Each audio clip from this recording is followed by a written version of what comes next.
чун айёми таътили тобистона асту хонандагони муассисаҳои таълимӣ дар истироҳат аз ҳама макони хубу фоидаовар барои наврасон ин лагерҳои фароғатӣ мебошад.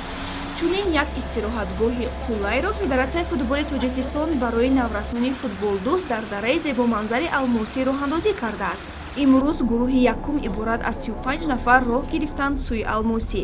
кӯдакон бо як шурӯшах дохили автобус шуда интизори ҳарчи зудтар расидан ба лагер шуданд. рӯзи аввали истироҳат чун анъана рӯзи шиносоӣ, ҷобаҷошавӣ ва фаҳмондадиҳӣ мебошад. пас аз муайян намудани утоқҳои худ бачаҳо роҳ гирифтанд сӯи ошхона.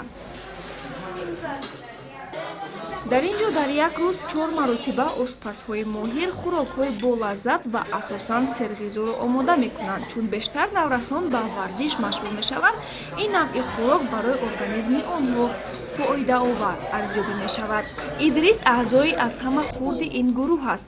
бори аввал аз аҳли оила ҷудо шудааст, вале дар омадан замон фазо, муҳити атроф ва дӯстони зиёд ба ӯ писанд омаду дилтангиро фаромӯш кард. Мама, папа, привет! Тут мне очень нравится и футбол, и карате, и плавание. Здесь очень красиво, и фонтан.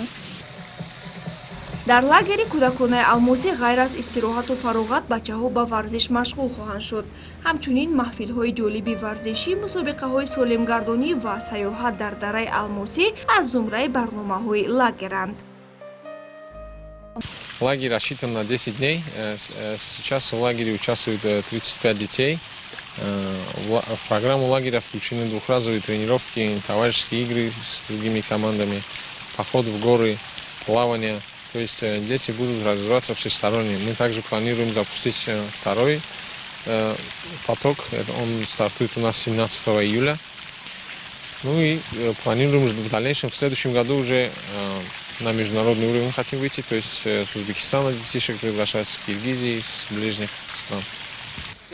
мутахассисон ва равоншиносон бар он назаранд ки иштироки кӯдакону наврасон дар чунин маҳфилу лагерҳо ба ҳолати равонии онҳо таъсири мусбат расонида ҷаҳонбинии наврасон